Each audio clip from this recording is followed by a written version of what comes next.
அருமையான தேவனுடைய பிள்ளைகளே, ஆண்டவர் இயேசுவின் வெளியேறப்பெற்ற நாமத்தினாலே வாழ்த்துக்களை தெரிவிக்கிறோம். இந்த நாள் உங்களுக்கு மிகுந்த ஆசீர்வாதமாய் இருப்பதாக. ஏசாயா 28 அதிகாரம் 29வது வசனத்திலே, அவர் ஆலோசனையில் ஆச்சரியமானவர், செயல்களில் மகத்துவமானவர். நம்முடைய தேவன் சரியான ஆலோசனை கொடுக்கிறவர். நாளை காலங்களை அறிந்த ஆண்டவர். நான் உனக்கு போதித்து நீ நடக்க வேண்டிய வழியை உனக்கு காட்டுவேன், உன் மேல் என் கண்ணை வைத்து ஆலோசனை சொல்லுவேன் என்று ஆண்டவர் சொல்லியிருக்கிறவர். இப்படிப்பட்ட நல்ல தேவனை நாம் கொண்டிருக்கிறோம்.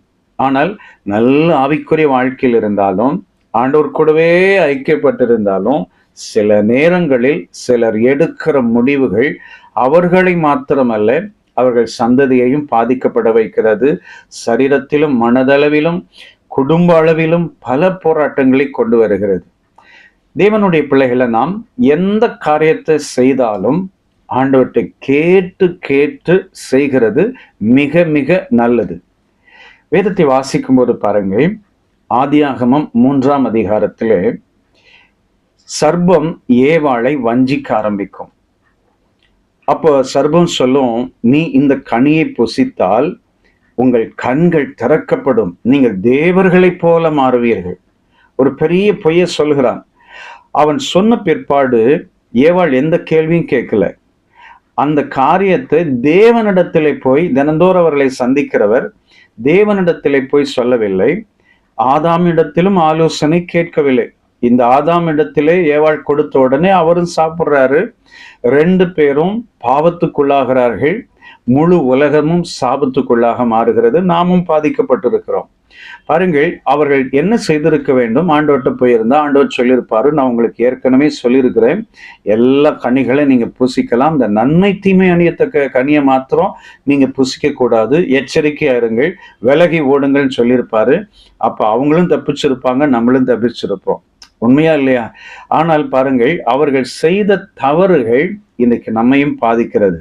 ஆதியாகமம் 16ஆம் அதிகாரத்திலே சாராள் ஆபிரகாமிடத்திலே சொல்லுவாள், கர்த்தர் என் கர்ப்பத்தை அடைத்திருக்கிறார், ஆகினாலே ஆகார் என்கிற இந்த அடிமை பெண்ணோடு சேரும், அவளாகிலும் என் வீடு கட்டப்படட்டும்.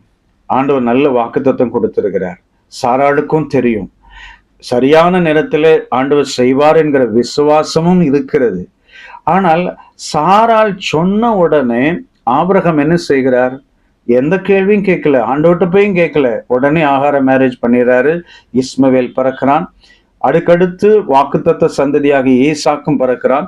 கடைசியில இன்னைக்கு வரைக்கும் ஈசாக்கின் சந்ததிக்கும் இஸ்மவேலின் சந்ததிக்கும், அதாவது ஆகாரின் சந்ததிக்கும் இன்னைக்கு வரைக்கும் பயங்கர போராட்டம் இருக்கிறது, மாறவே இல்லை. அன்னைக்கு அவர்கள் ஆண்டவரிடத்தில் கேட்காமல் எடுத்த முடிவுகள் பாருங்க, கடைசி காலம் வரைக்கும் பாதிக்கப்பட வைத்து கொண்டே இருக்கிறது. அருமையான சகோதரா சகோதரி, உங்கள் திருமண வாழ்க்கையானாலும் எந்த காரியமானாலும் ஆண்டவர்கிட்ட கேட்டு செய்யுங்க.